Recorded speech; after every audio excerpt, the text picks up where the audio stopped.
My name is Isaiah Washington, and I'm 73 years old. On Christmas morning, my daughter told me to pack my life into a suitcase and wait for her at the airport. She and her husband were finally taking me in. I waited for 10 hours. They never came. Instead, while I sat there alone, they put my house up for sale. They didn't just abandon me, they tried to erase me. Before I tell you how a forgotten piece of paper from 1922 turned their entire plan to dust, do me a favor and tell me in the comments where you're listening to my story from. And please hit that like button and subscribe if you believe that a person's dignity is something they earn over a lifetime and no one has the right to take it away. I sat on a cold metal chair at baggage claim number 3 of the Hartsfield-Jackson Atlanta International Airport. It was Christmas Day. All around me, a symphony of joy played out, the laughter, the tight hugs, the happy tears of families coming together. I didn't hear any of it. My world was focused on the bright screen of my phone on the text message from my only child, Chloe. Just wait by Carousel 3, Dad. Me and Brandon will be there soon to pick you up. Love you. I read it for the 5th, then the 6th time. Every word was a solid gold promise. This wasn't just a holiday visit. This was a move. A new chapter, as my son-in-law Brandon had called it. He'd clapped me on the shoulder a few weeks back, his smile as white and blinding as a car's high beams. "No more living alone in that old house, Dad Ike," he'd said. "It's time you let us take care of you." They promised me an in-law suite in their big fancy house out in Buckhead. A room with its own bathroom, a window overlooking the garden, and no more worrying about a leaky roof every time a storm rolled through. Chloe had painted such a beautiful picture, Sunday dinners, fishing trips with the grandchild I'd always hoped for. I believed her. I was desperate to believe her. For that belief, I did things I never thought I would. I sold my old '98 Ford F-150, my trusted companion for over 20 years. I carefully packed away the most precious pieces of my late wife Annette into 2 cardboard boxes. The photo albums, her collection of jazz records, the scarf she knitted for me during her last winter. This morning, before the Uber arrived, I'd left the keys to my house on the kitchen counter right next to a tin of ginger snap cookies I'd baked for them. My life, my entire 73 years, had been handed over. An hour passed. The families around me had thinned out, their happy noises fading into the chilly Christmas air outside. Just holiday traffic, I told myself. Atlanta is always like this. I pulled a peanut brittle bar from my pocket, the kind Annette used to make, and chewed it slowly. 2 hours, then 3. The baggage carousel had long since stopped moving. The area was now occupied by just me and a couple of janitors lazily pushing their cleaning carts. The patience of an old mechanic like me started to wear thin. I called Chloe. The phone rang once, twice, then went straight to voicemail. Her voice, bright and cheerful, filled my ear. "Hi, you've reached Chloe. I can't get to the phone right now, but please leave a message." I hung up, a strange unease beginning to crawl up my spine. I tried Brandon. His phone didn't even ring. It went directly to his voicemail. That was odd. Brandon was always bragging about how he never missed a call, how it was the key to success. 5 hours. 6. The airport was becoming a hollow shell of what it was. The Christmas lights blinking on the plastic trees looked lonely and out of place. The cold from the metal chair had seeped through my heavy coat. A gnawing hunger started in my stomach. It wasn't just for food, it was for an explanation. I've worked on engines my whole life. I believe in logic, in cause and effect. If a part isn't working, there's a reason. And this made no sense. I tried to push away the worst thoughts. Maybe they got in an accident. But the police would have called. Maybe their phones died. But both of them at the same time, unlikely. I paced back and forth, my old legs aching. Every time a car pulled up to the curb outside, my heart would leap with hope, only to sink back into a pit of disappointment. 10 hours. Night had completely fallen outside the giant glass windows. My phone's battery was at 5%. My whole body was trembling, not from the cold, but from a terrifying feeling of being utterly and completely abandoned. I was 73 years old, alone in an empty airport on Christmas night with everything I owned in 1 suitcase and 2 cardboard boxes. I opened my phone one last time, planning to call a cab, and just then an email notification popped up on the dying screen. It wasn't from Chloe or Brandon. It was from Zillow, the real estate website I sometimes browse to check on home values in my neighborhood. A new property has just been listed in your area. With a sickening sense of dread, my thumb trembled as I tapped on it. The screen loaded slowly, and then it appeared. An invisible fist slammed into my gut, knocking all the air out of my lungs. It was my house. The house Annette and I had spent 40 years building, filling with love and memories. The pictures were professionally taken, the sky a perfect cloudless blue, the lawn neatly trimmed. And stuck right in the middle of that lawn was a bright red sign, "For sale by owner." My heart stopped. I zoomed in on the picture, my eyes fixed on the small numbers printed below the words. It was Brandon's cell phone number. They weren't coming. They were never coming. They weren't stuck in traffic. Their phones hadn't died. They had simply thrown me away. The promise of an in-law suite was a lie. Telling me to leave the keys was part of the plan. They had tricked me out of my own home so they could sell it. For a moment the world tilted. I had to grip the armrest of the chair to keep from falling. But then, through the despair, another feeling began to rise. A cold, sharp, and clear anger like a shard of ice. I was not some senile old fool they could just cast aside. I trembled as I opened my call log. And I saw it. 28 missed calls, all from the same number. Tariq, the young software engineer who lived next door, the one whose old motorcycle I sometimes helped him fix. It all clicked into place. Those weren't Christmas well wishes. They were warnings. The boy had seen something and had been trying to tell me. But I'd had my phone on silent, naively waiting for a call from my own daughter. The grief inside me froze into a kind of cold, hard clarity. I had cried enough tears in my life. I had sacrificed enough. I was not a burden to be discarded. I am Isaiah Washington, and nobody, not even my own flesh and blood, gets to treat me like this. The battery was at 1%. I didn't call a cab. I scrolled through my contacts to a name I knew I could trust with my life, the only person left who truly knew both me and Annette. I hit the call button. It rang once. "Hello." The woman's voice on the other end was warm and familiar. "Maya," I said, fighting to keep my own voice from breaking. "It's Ike. I'm at the airport. We've got a problem." Maya arrived in under an hour. She pulled her 10-year-old Toyota Camry to the curb, the engine humming with the reliability of its owner. Maya, my late wife's younger sister, was a retired nurse. She had a way of looking at a situation and seeing not chaos, but a series of problems that needed to be solved in a specific order. She got out of the car, her face a mask of calm concern. She didn't rush over with frantic questions. She just looked at me, then at the single suitcase and the 2 cardboard boxes at my feet, and she understood. Her hug was firm and brief, the kind that doesn't offer pity, but strength. "Let's get you out of here, Ike," she said, her voice steady. She grabbed the suitcase herself, and I took the boxes, the ones containing the last physical traces of my Annette. The short walk to her car felt like a mile. Every step was heavy with the weight of my own foolishness. We drove in silence for a long time. The city lights of Atlanta blurred past my window, a river of red and white on the dark pavement. We were heading south, back towards the old neighborhood, back towards my home, or what I thought was my home. My mind kept replaying Annette's voice, a soft but persistent echo from years ago.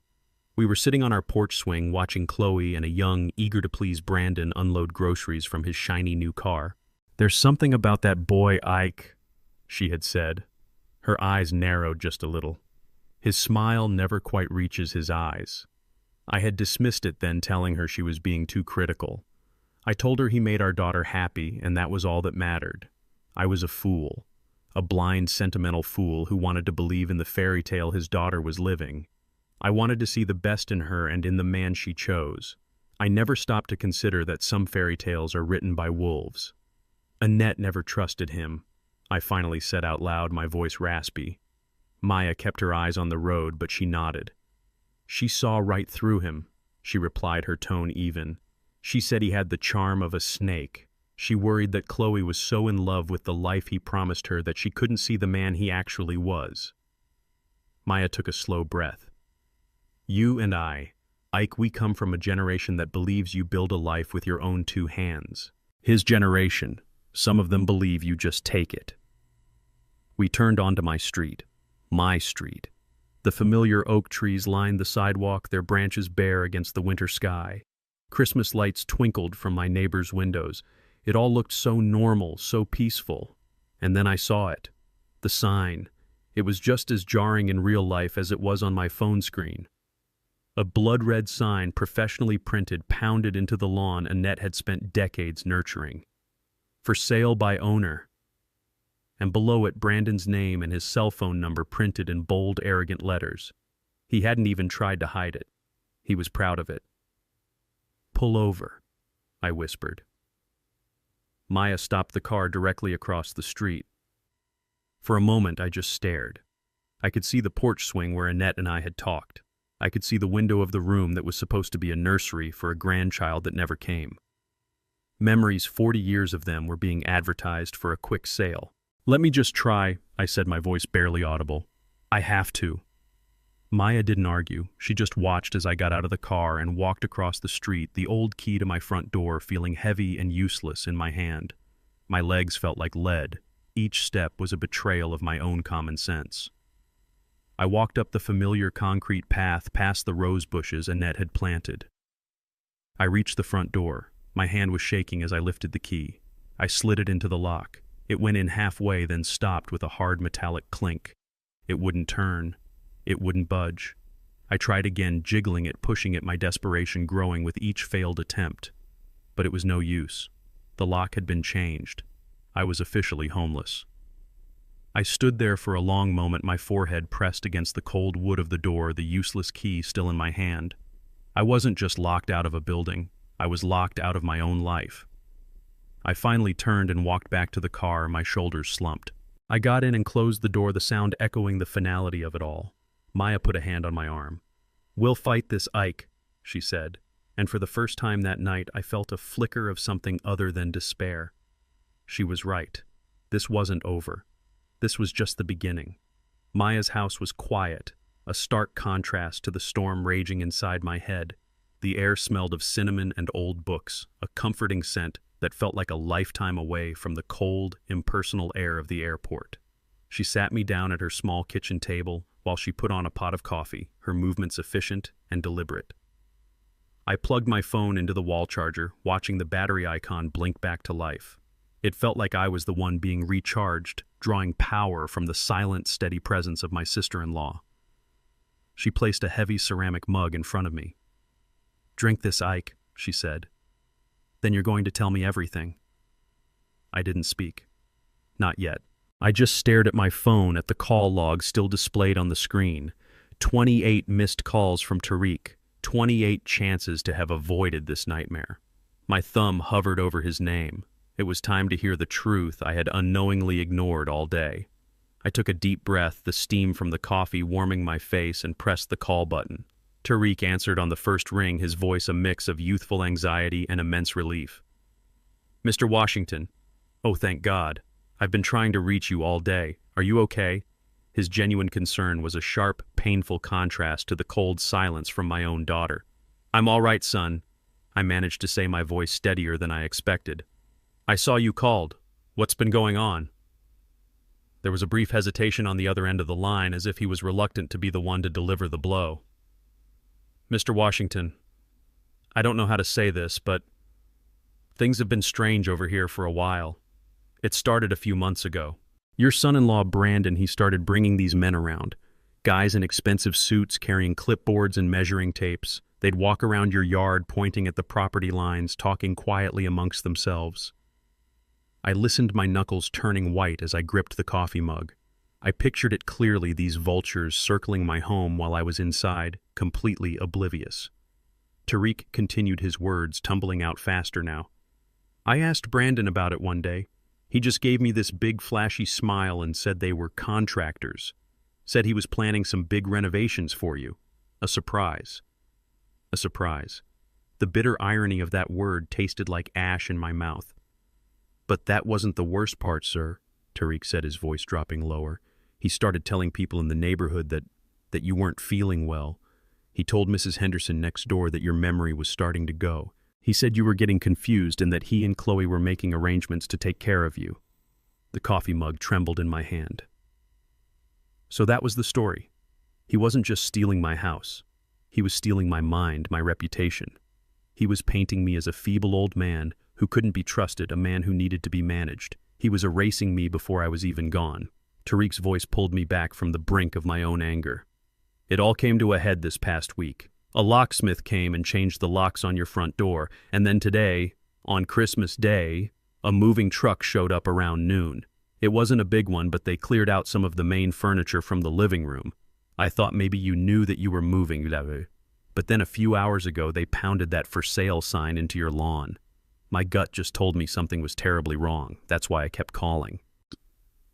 The pieces of the puzzle clicked into place, forming a picture of betrayal so meticulous and cruel it was hard to comprehend. And as Tariq's words about my failing memory echoed in my ears, my mind was violently thrown back to a sunny afternoon 3 weeks ago.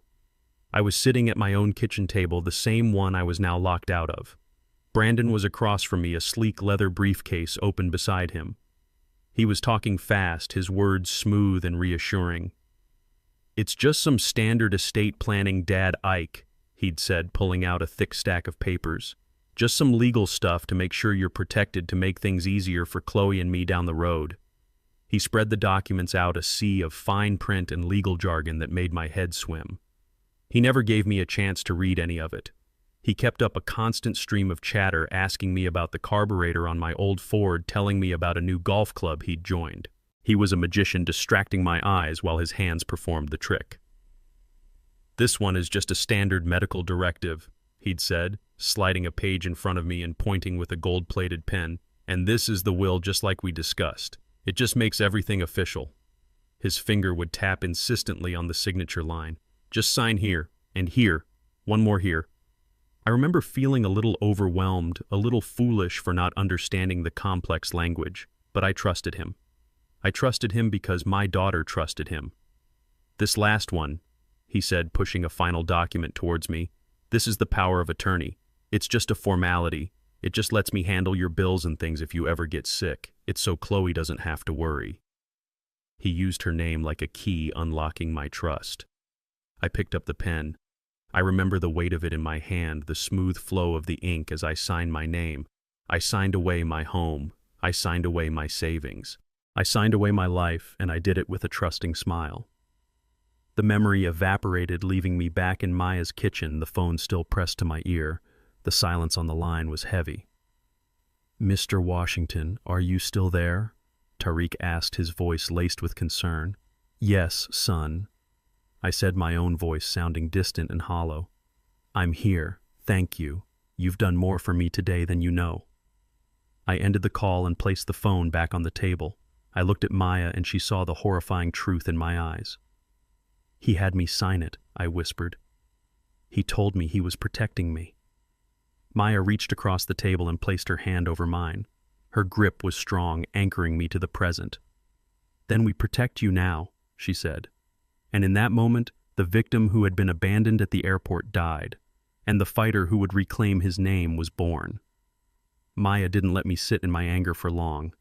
Action was her medicine. "Grieving comes later, Ike," she said, taking the empty coffee mug from my hand and placing it firmly in the sink. "Right now we act." She pulled out her phone and made a call. Her voice was low and efficient, the same tone she must have used 1,000 times as a charge nurse directing her staff during a crisis. "Imani, it's Maya Johnson." "Yes, I'm fine. Listen, I have a situation here, a bad one. It's my brother-in-law. It's elder abuse, and it's happening right now." She listened for a moment, then nodded. "Thank you. We'll be here." She hung up and looked at me. "My friend's daughter. She's a lawyer with the Atlanta Legal Aid Society. She's smart, she's tough, and she doesn't get paid enough to be scared of guys like Brandon. She's on her way." Less than an hour later, Imani Vance was sitting at Maya's kitchen table. She was nothing like I expected. She was young, maybe in her early 30s, with sharp, intelligent eyes that seemed to take in everything at once. She wore a simple black dress and carried a tablet, not a briefcase. She didn't offer empty platitudes or coddling sympathy. She listened. I told her the entire story, from the promise of the in-law suite to the power of attorney to the phone call with Tariq.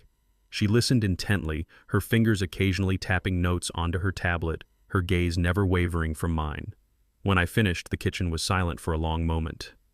"Mr. Washington," Imani said finally, her voice calm and clear, "what your son-in-law did is called fraudulent inducement. It is a classic and particularly cruel form of financial elder abuse." Hearing the cold legal term for my pain was strangely validating. "We can absolutely fight this," she continued. "We can file a petition with the court to have the power of attorney immediately revoked. We can file a lawsuit for the return of your property and any funds he's taken." A wave of relief washed over me. It was the first good news I'd had all day. But Imani held up a hand, her expression serious. "But I need you to understand the courts move slowly. Even an emergency petition can take weeks to be heard. A full lawsuit could take months, even years. And in the meantime, that power of attorney gives him legal access to everything you own. He can sell your house, empty your bank accounts, and be gone long before a judge ever sees our case." The relief I had felt evaporated, replaced by a cold dread. We had a case, but we didn't have time. As if on cue, my phone buzzed on the table. It was a notification from my bank. My heart sank as I read the text. "A withdrawal of $2,000 has been made from your checking account." I felt the blood drain from my face. I turned the phone around and showed the screen to Imani and Maya. Imani just gave a slow, grim nod. "See," she said softly. "He's not waiting. He's liquidating your assets as fast as he can." My mind was racing. He was stealing my retirement, the money Annette and I had painstakingly saved for 40 years. And just as that desperate thought hit me, my phone began to ring. The screen lit up with a picture of Chloe, a smiling, happy picture from a forgotten family vacation. My first instinct was to answer and unleash all the fury and pain that was boiling inside me. But before I could move, Imani put her hand gently on my arm. "Wait," she whispered. "What is our single biggest advantage right now?" I stared at her confused. "We don't have any," I said bitterly. "Yes, we do," she insisted. "He thinks you're a confused, weak old man waiting helplessly at an airport. He and your daughter think their plan is working perfectly. Don't show them our hand. Don't let them know you have a lawyer. Don't let them know you're on to them. For now, you need to be the man they think you are. Play the part, Mr. Washington. Can you do that?" I looked at Maya, who gave me a firm nod. I took a deep, shaky breath and answered the call, putting it on speaker. "Daddy!" Chloe's voice was sickly sweet, laced with fake tears. "Oh, Daddy, I am so sorry. We had the most terrible scare. There was an accident. Brandon's car. We've been at the hospital all day. We just got home." The lie was so blatant, so poorly constructed, it made me sick to my stomach. I took a moment, then let out a shaky, frail-sounding breath. "Oh, my sweet girl," I said, my voice trembling with an emotion that wasn't entirely faked. Is he okay? Are you okay? Oh, Lord, don't you worry about me. I'm still at the airport. I was just so worried about you both." There was a brief pause on her end, and I could almost hear her relief. I was buying it. "Oh, Daddy, don't you worry your head," she said, her voice dripping with condescension. "Everything is fine now. It was just a big misunderstanding. We'll sort everything out. Just stay put. We'll send a car for you in the morning." "Okay, baby," I whispered. "Just be safe. I love you." "We love you too, Daddy," she said, and hung up. The line went dead. I slowly placed the phone back on the table. My hand was shaking not from weakness, but from the adrenaline of the lie and the cold, hard fury beneath it. I looked up at Imani. The game had changed. I wasn't just a victim anymore. I was a player. The moment I hung up the phone, the adrenaline from the performance vanished, leaving behind a cold, hard dread. The three of us sat in silence at Maya's kitchen table. The game had begun, but I had no idea how to play it. I looked at Imani, my hope resting entirely on this sharp, determined young woman. "That was perfect, Mr. Washington," she said, her voice pulling me from my thoughts. "You did exactly what you needed to do. You bought us time." Time. It felt like the most precious and the most unobtainable thing in the world. "But now," she continued, leaning forward, her expression intense, "we have to use that time. First thing tomorrow morning, I will file an emergency petition with the Fulton County Superior Court. I'll ask the judge to issue a temporary restraining order to freeze all your accounts and to revoke the power of attorney effective immediately." For a fleeting second, I felt a surge of hope. "So that's it?" I asked. "We can stop him tomorrow." Imani's face was kind, but her words were not. "I wish it were that simple," she said. "I have to be honest with you. The word emergency to the court system doesn't mean what it means to us. We will get a hearing date. If we're lucky, it will be in a few weeks. If the docket is full, it could be a month, maybe longer.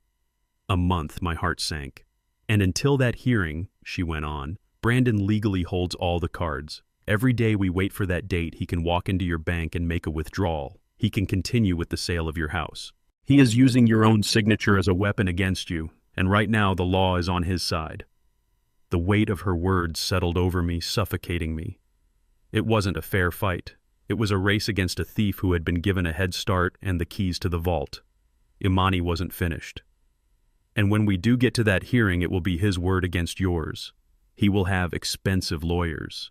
They will stand up in front of a judge and paint you exactly as he has been describing you to your neighbors, as a confused, forgetful old man who gave his loving son-in-law permission to manage his affairs and is now having second thoughts. It is an ugly, brutal fight, Mr. Washington. And it's a fight we can win, but it will not be quick and it will not be easy. Later that night, I lay awake in Maya's spare bedroom. It was a comfortable room, clean and quiet, but it wasn't mine. Every creak of the old house reminded me that I was a guest, a refugee. I felt unmoored like a ship cut loose from its anchor in a storm. My phone, charging on the nightstand, buzzed. I flinched. Another bank alert. I couldn't stop myself from looking. This time it wasn't a large withdrawal. It was a credit card charge linked to my main account. A $1,000 charge from a high-end steakhouse downtown. I pictured them there, Brandon and Chloe, celebrating, spending my money on fine wine and expensive food while I lay here homeless. It was a psychological blow, a calculated act of cruelty. He wasn't just stealing from me, he was mocking me. Every buzz of my phone was another twist of the knife. I felt a wave of helplessness so profound it was like drowning. I had played my part. I had followed the lawyer's advice, but the system was too slow. I was trapped, forced to watch as a parasite drained my life's work day by day. I closed my eyes, trying to block it all out, and an image of Annette appeared in my mind. Not from her final days, but from years ago. She was standing in our attic, surrounded by stacks of old boxes, a smudge of dust on her cheek. It was a memory of an old playful argument we used to have. "Annette, for heaven's sake, why are you keeping this old gas bill from 1985? I had asked, holding up a faded piece of paper. She had taken it from my hand and smoothed it out gently. "You never know, Ike," she'd said, her voice full of a conviction I didn't understand at the time. "A piece of paper is a piece of history. It's proof. It shows where we've been and what we've done. People can twist words, they can lie about what they remember. But the things on paper, they just tell the truth. Don't you ever let anyone convince you to throw away your history, Isaiah. There's real power in it." The memory was so vivid, so clear. I sat bolt upright in bed, my heart pounding. There's power in it. The words echoed in the quiet room. A crazy, desperate idea began to form in my mind. It was a long shot, a flicker of light in a vast darkness, but it was better than nothing. I got out of bed, my movements now filled with a purpose I hadn't felt hours ago. I walked out into the living room where Maya was reading under a small lamp. She looked up, her face full of concern. "Can't sleep?" she asked. "Maya," I said, my voice urgent. "Annette's old boxes, the ones you brought over from my attic after she passed, the ones you always joked were full of her junk. Where are they?" She looked at me confused. "They're in the storage closet down the hall. Ike, what on earth are you thinking? What could possibly be in there to help us now?" I looked back at her, the flicker of hope inside me growing into a small, steady flame. "I don't know," I said, my voice barely a whisper. "I honestly don't know. But she kept everything. She always said you never throw away your history. Maybe, just maybe, my history is in one of those boxes." Maya led me to a narrow closet at the end of the hallway. When she opened the door, the scent of cedar and old paper filled the air. Stacked neatly against the back wall were 4 medium-sized cardboard boxes, each one labeled in Annette's elegant looping handwriting. Family history, Washington. Family history, Johnson. Chloe's childhood, and household records. My heart pounded in my chest. This was it. This was my wife's carefully curated archive of our life together. It felt like stepping into a time capsule. Where do we even start? Maya asked, her voice a whisper, as if we were in a sacred place. I pointed to the one marked Household Records. Let's start there, I said. If there's anything legal, it would be in with the other official papers. We carried the box into the living room and set it on the floor. Kneeling on the rug felt like an act of prayer. I lifted the lid. On top lay a stack of old tax returns from the 1980s held together by a brittle rubber band that snapped the moment I touched it. We spent the next hour sifting through the contents. It was a journey through the mundane details of a shared life. Warranty cards for a refrigerator we replaced 15 years ago. Paid-off utility bills. Old car titles for vehicles that had long since been turned to scrap. With each useless document, my initial flicker of hope began to dim. There was nothing here but the ghosts of old transactions. I found the original mortgage papers for our house from when we first bought it in 1975. I saw our youthful signatures full of dreams and ignorance about the hardships to come. The sight of Annette's name written in confident, hopeful script was a fresh stab to the heart. This was proof of our beginning, not a tool to prevent its end.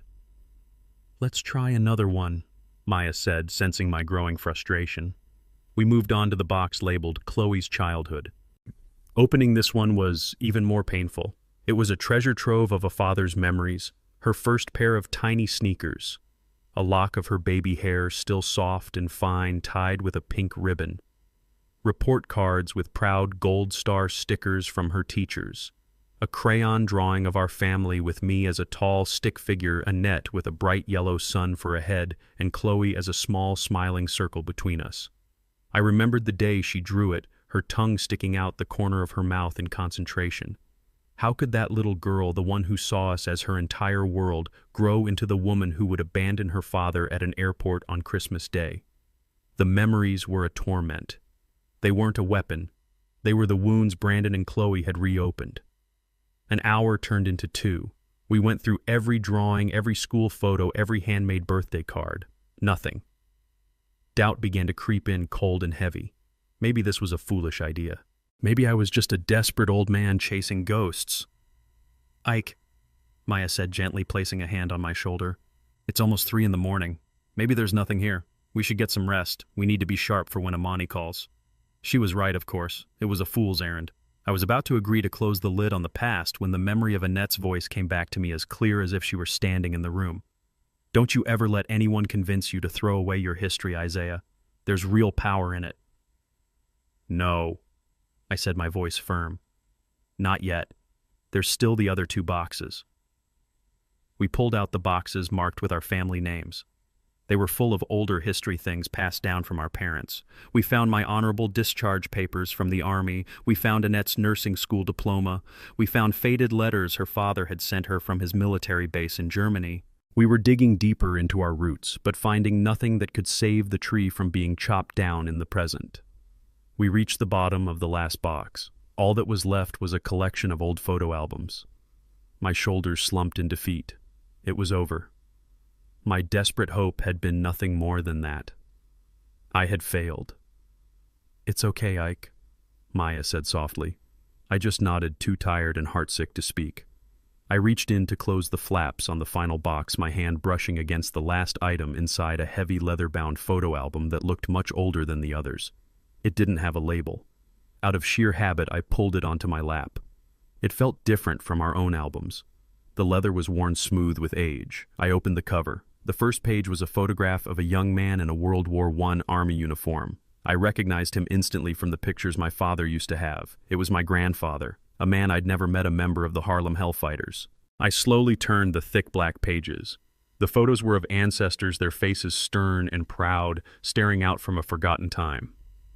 They were strangers, yet they were my blood. I was near the end of the album when I felt it. One of the pages was thicker than the others. It was 2 pages stuck together at the edges. My fingers, still nimble from a lifetime of working with small engine parts, carefully worked at the edge until they separated. Tucked inside, lying flat in a hollowed-out space, was a document. It was folded into a small, neat square. The paper was thick, almost like cloth, and yellowed with age. My hands trembled as I carefully unfolded it. The room was utterly silent. The only sound was the faint crinkle of ancient paper. The text was written in an old-fashioned, ornate script. The ink faded from black to a soft brown.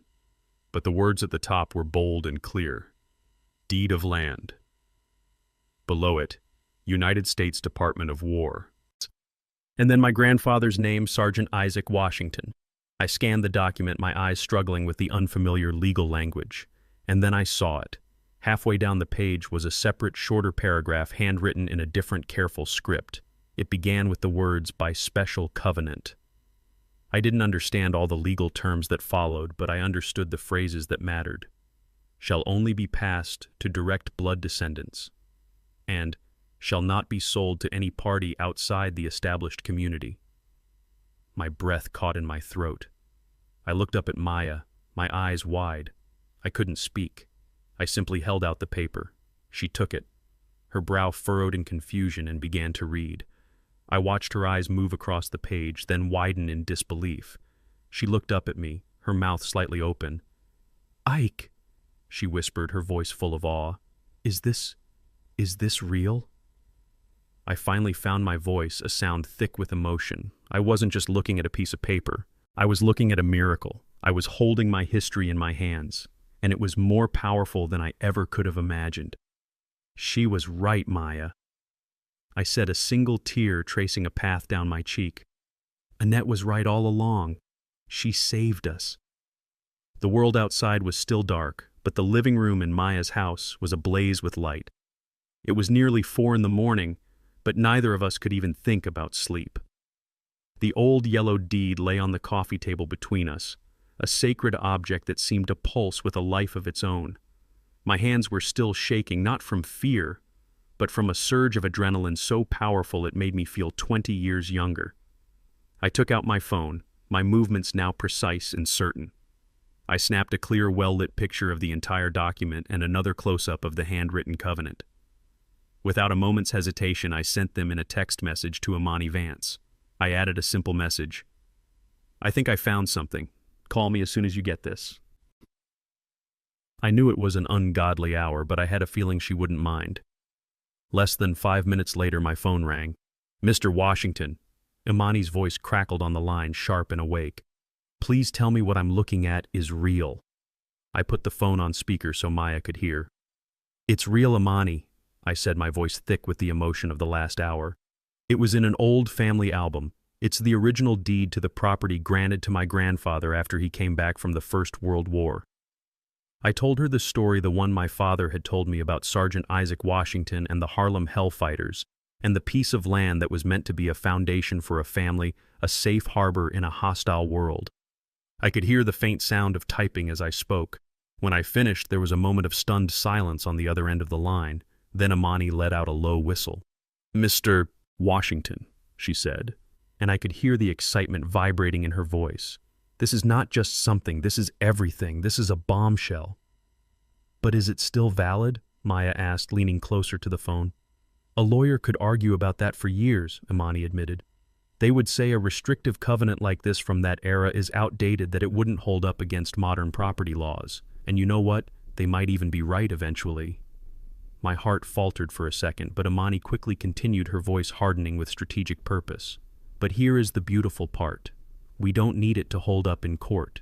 We don't have to win that argument. The mere existence of this document is the weapon." She explained it to us then, her words cutting through the complex legal fog with beautiful, simple clarity. "What this document does," she said, "is create something we lawyers call a cloud on the title. It means the absolute clear ownership of the property is now in question. No developer will build on it, no bank will issue a mortgage against it, and no title insurance company will ever cover it, not as long as this cloud is hanging over it.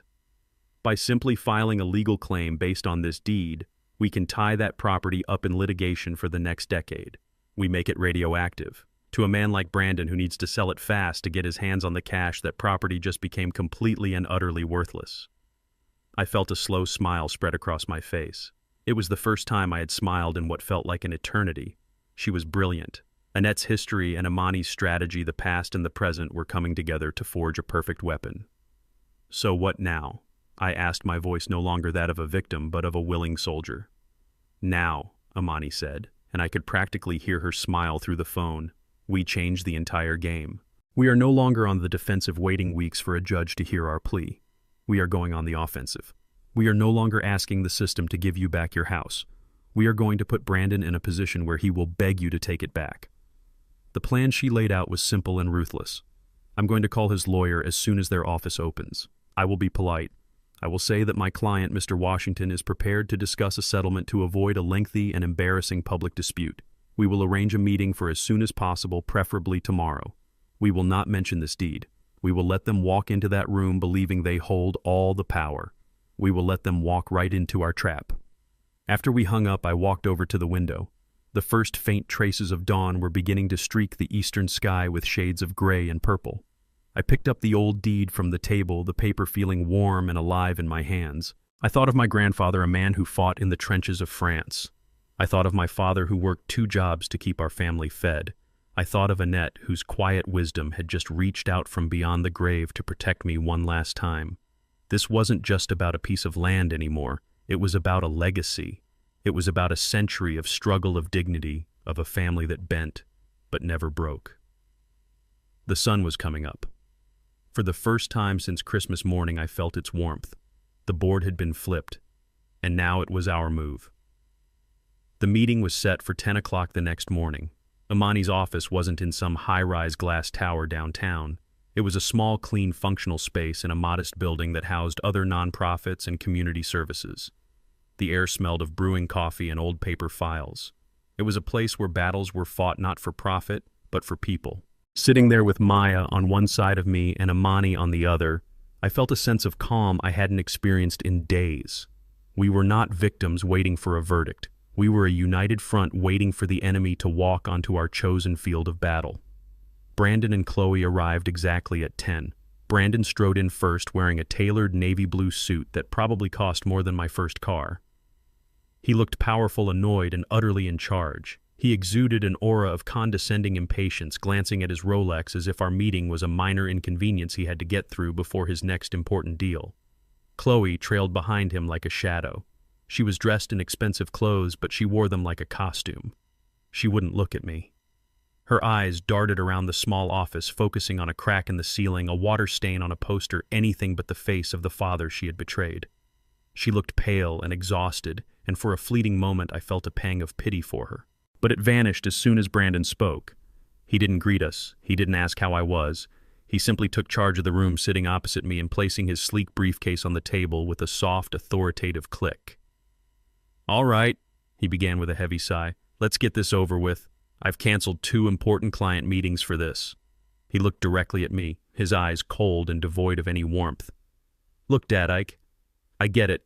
You're upset. There was a breakdown in communication. Things moved faster than we anticipated and feelings were hurt. It's regrettable." He said the word regrettable as if he were talking about a stock that had underperformed, not a father he had left stranded in an airport. He made it sound like a simple business error. He then reached into his briefcase and pulled out a single, neatly folded document. It was a cashier's check. He slid it across the table. It stopped just in front of me. "Chloe and I have discussed this," he continued, his voice dripping with false generosity. "And we are prepared to offer you $20,000. I stared at the check. The number was written in crisp black ink. $20,000. The price of my home. The price of my dignity. The price of a lifetime of love and sacrifice. Consider it a gift," he said, a smug little smile playing on his lips, "for your troubles.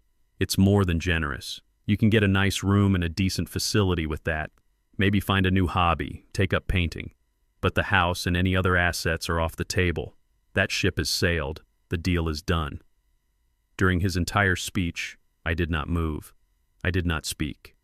I kept my hands folded on my lap, my back straight, my face as still and unreadable as a block of granite. I followed Imani's instructions to the letter. Inside, a storm of fury was raging. I looked at my daughter, hoping to see a flicker of shame, of remorse. I saw nothing. She just stared at her hands, a willing accomplice to my complete and utter humiliation. I felt the last vestiges of my hope for her crumble into dust.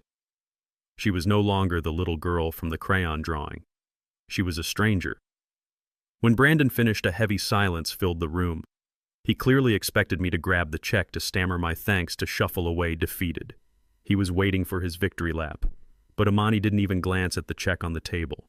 She let the silence stretch out, letting his arrogance hang in the air until it became uncomfortable. Then slowly, deliberately, she reached into her own bag. She pulled out 2 simple manila folders. She slid the first one, the thicker of the 2, across the table toward Brandon. Her movements were calm, precise, and deadly.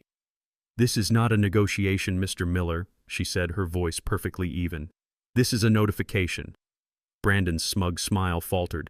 He looked at Imani with a flicker of annoyance, then picked up the folder. He opened it. I watched his face as his eyes scanned the cover page. I saw the muscles in his jaw tighten. I saw his confident posture stiffen. He was reading the title of the document, Petition for Damages and Revocation of Power of Attorney Due to Financial Elder Abuse. His face, which had been a mask of condescending charm, was now clouded with anger and disbelief. He looked up at Imani, about to speak, about to unleash a torrent of threats. But before he could utter a single word, Imani slid the second, thinner folder across the table. It landed softly next to the first one. "And this," she said, her voice as sharp and clean as breaking glass, "is a copy of the original 1922 deed to the property in question." Brandon stared at the second folder as if it were a venomous snake. The arrogant developer, the man of finance and power, was completely silent. He and Chloe both stared at the simple manila folder. They had walked into this room expecting to swat away a fly.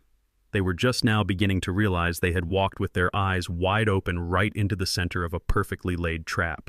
Was the soft hum of the office air conditioning. Brandon stared at the copy of the old deed, his face a canvas of confusion and annoyance. Then he let out a short, sharp laugh. It wasn't a sound of amusement. It was a sound of disbelief, of a predator who couldn't comprehend why his prey was suddenly showing teeth. He pushed the folder back towards the center of the table with the tip of one perfectly manicured finger. "Are you serious?" he scoffed, looking at Imani as if she were a child who had brought a crayon drawing to a board meeting. This is your big play, a dusty 100-year-old piece of paper." He leaned back in his chair, regaining his swagger, crossing one expensive tailored leg over the other. "Lady, you are in way over your head. This is the 21st century. We have digital records, title searches, modern contracts. That thing is legally worthless. It's a museum piece, a curiosity. It is not a weapon." He thought he was delivering the final blow. He thought he was explaining the world to us. But Imani didn't flinch. She just watched him, her expression calm, almost clinical, as if she were observing a specimen. "You know, Mr. Miller," she began, her voice soft but carrying an incredible weight, "you might be right. If we were to take this to court, our chances of getting a judge to enforce a century-old restrictive covenant are probably slim. Your lawyers would argue it's an anachronism, a relic of a bygone era. It would be a long, expensive, and uncertain fight." Brandon's smug smile widened. He thought she was admitting defeat. He nodded, gesturing around the room. "Exactly. So let's stop wasting my time and talk about the $20,000. "But you see," Imani continued, completely ignoring him, "you and I both know this was never going to be decided in a courtroom. It was always going to be decided right here in this room, and you've fundamentally misunderstood the nature of this weapon." She gently tapped the folder containing the deed. "You think its value is legal. You're wrong. Its value is in the story it tells." Brandon's smile faltered. He looked confused. Imani leaned forward, her eyes locked on his. She was no longer just a lawyer. She was a storyteller. "Let me tell you a story, Mr. Miller," she said, her voice still quiet but now ringing with power. "A young, decorated black war hero, a sergeant in the Harlem Hellfighters, comes home from the trenches of France. His country, which he fought for, still treats him like a second-class citizen, but it grants him a small piece of land, a place to build a foundation. For 100 years, his family does just that. They build a home. They raise children. They become a cornerstone of their community. That land isn't just dirt and grass. It's a century of a family's American dream." She paused, letting the words hang in the air. Then her eyes narrowed. "Then in the year 2025, his slick white real estate developer son-in-law sees not a home but a dollar sign. He sees a gentrifying neighborhood and a quick profit, so he hatches a plan. He tricks the hero's 73-year-old son into signing away his birthright under the guise of estate planning. Then he tells his own wife to abandon her father at an airport on Christmas Day. And while that old man sits alone for 10 hours, the son-in-law puts that century-old legacy up for sale to the highest bidder. The silence that followed was deafening. Chloe let out a small, choked sob, finally hearing the unvarnished ugliness of her own actions laid bare. Brandon just stared, his face pale. "That's a nice story," he stammered, his arrogance crumbling. "But it's just that, a story." "Exactly," Imani said, "and it's a very powerful one." She then slowly, deliberately turned her laptop around to face him. On the screen was a fully drafted email. "I took the liberty of writing a summary of that story," she said, "and I was preparing to send it to a few people who I think would find it very, very interesting." She pointed to the "to" field on the screen. "That's Michael Davenport, your primary investment partner in this new development project. I imagine he's very interested in the character of the people he does business with. This is Sarah Jenkins, an investigative reporter for the Atlanta Journal-Constitution. She just won an award for her series on gentrification and predatory housing practices. And this last one is Dr. Alana Washington, no relation, the head of the Atlanta African American Historical Society. She would be fascinated to learn how the legacy of a Harlem Hellfighter is being treated." Imani then moved her cursor to the subject line of the email. "The subject line," she read aloud, enunciating every word with perfect chilling clarity, reads, "White developer attempts to swindle 73-year-old black father-in-law out of century-old legacy property."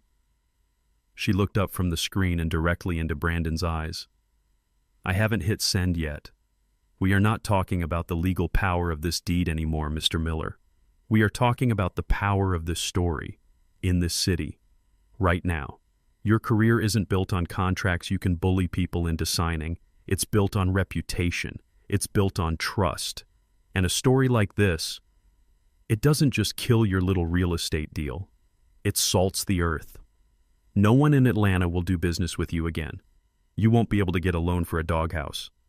It wasn't a sudden explosion. It was a slow-motion collapse. I watched the color drain from Brandon's face, leaving behind a pasty, grayish pallor. The confidence evaporated from his eyes, replaced by a raw, naked panic. A fine sheen of sweat broke out on his forehead. He looked from the laptop screen to Imani's unblinking gaze, to the old deed on the table, and then finally to me. He was searching for an angle, a way out, a loophole he could exploit. But there wasn't one. He was trapped not by laws he could bend, but by a social and moral reality he could not escape. The expensive suit that had looked so powerful just minutes ago now seemed to hang off him, a costume for a man who had suddenly shrunk. He physically deflated, slumping in his chair as the full weight of his ruin settled upon him. Beside him, Chloe finally broke. A loud, ragged sob tore from her throat as she buried her face in her hands, her carefully constructed world of wealth and status completely shattered, revealing the ugly foundation of greed and betrayal it had been built upon. The check for $20,000 still lay on the table, a pathetic monument to his fallen arrogance. The fight went out of Brandon all at once. It wasn't a gradual deflation. It was like a string had been cut, and the arrogant puppet he had been all his life simply collapsed into a heap of expensive fabric and broken pride. The silence in the room was thick and heavy, punctuated only by Chloe's ragged sobs. Imani, ever the professional, broke the stillness. She calmly reached into her bag and retrieved a final slim folder. She opened it and placed 3 documents on the table in front of Brandon, arranging them in a neat row. "This is a quitclaim deed," she said, her voice clear and devoid of any triumph. "It signs the full unencumbered title to your father's house back to him, effective immediately. This is a full and irrevocable revocation of the power of attorney. And this," she said, tapping the last page, "is a legally binding repayment agreement. It stipulates that every cent you withdrew from Mr. Washington's accounts will be returned via wire transfer within 72 hours. She slid a pen across the table. "Sign them." There was no argument. There were no threats. Brandon didn't even seem to have the energy to be angry anymore. He looked like a man who had just watched his entire future burn to the ground. With a visibly shaking hand, he picked up the pen. His signature, which I'm sure he once practiced to look powerful and decisive on contracts, was now a shaky, pathetic scrawl. He signed each document without reading it, his movements stiff and robotic. When he was finished, he pushed the papers back across the table, closed his briefcase with a soft, defeated click, and stood up. He didn't look at me. He didn't look at Chloe. He just turned and walked out of the office, a ghost in a navy blue suit. And just like that, he was gone. Chloe was left behind, a wreck of sobs and shattered illusions. For the first time since this nightmare began, she looked directly at me, her eyes red and swollen, her face a mess of tears and regret. "Daddy," she choked out, her voice barely a whisper. "I'm so sorry. I am so sorry." I just stared at her, my heart a cold, heavy stone in my chest. "He told me it was the only way." She pleaded, the words tumbling out in a desperate torrent. "He showed me spreadsheets and debts. He said we would lose everything if we didn't get some capital quickly. He said it was just a loan that we would pay you back. I never wanted. I just went along with it." Her words were a pathetic excuse, the confession of a woman who was too weak to stand up for what was right, too blinded by the lifestyle her husband provided to see the monster he truly was. I finally found my voice. It wasn't loud. It wasn't angry. It was quiet and heavy, with the weight of a wound that would never fully heal. "The money, the house," I said, shaking my head slowly. "Chloe, those are just things. Wood and nails and paper. They can be replaced." I leaned forward, making sure she saw the profound sadness in my eyes. "But what you did, you looked at your own father, the man who held you when you were sick, the man who taught you how to ride a bicycle, and you decided he was worthless. You decided that his life, his history, everything your mother and I built was worth less than a quick profit. You let that man convince you that I was a burden to be discarded." I stood up then, my old bones aching with more than just age. "That's the part I don't know how to fix. You didn't just break my heart, Chloe, you broke my trust. And trust, that's a much harder thing to rebuild than a house." I turned and walked out of the office, leaving her alone with the consequences of her choices. A few weeks later, I was sitting on my own porch swing in my own house. The ugly red "for sale" sign was gone, leaving only 2 small holes in the lawn that were already beginning to heal. The locks had been changed again, but this time I was the one who held the key. The air was crisp and cool, and the neighborhood was quiet. For the first time in a long time, I felt a sense of peace. It wasn't a feeling of victory. It was the simple, profound feeling of being home. My phone rang, and I saw Chloe's name on the screen. I hesitated for a moment, then answered. Her voice was small, fragile, stripped of all its former confidence. "Daddy," she said, I know you probably don't want to talk to me, but I had to ask. Can we ever start over?" I looked out at the old oak tree in my yard, its branches reaching for the sky. I thought about the deed from 1922, about the long line of family that had come before me and the legacy I had almost lost. "That's a long road, little girl," I said, my voice soft but clear. "A very long road. And it has to start with the truth." I didn't hang up. I just sat there listening to the sound of her quiet breathing on the other end of the line. Order had been restored, and that I realized was the beginning of everything. This story teaches a powerful lesson about dignity and the true nature of wealth. It shows that our history and the respect we command are far more valuable than any amount of money. Greed can blind people, even our closest family, causing them to see a loved one not as a person, but as an obstacle or a resource. But Isaiah's journey proves that true strength isn't about shouting the loudest. It's about using wisdom and the quiet power of truth to reclaim what is yours. It reminds us that our worth is not measured by our age, but by our resilience, and that sometimes the oldest stories hold the key to protecting our future. What do you think Chloe should do now to begin earning back her father's trust?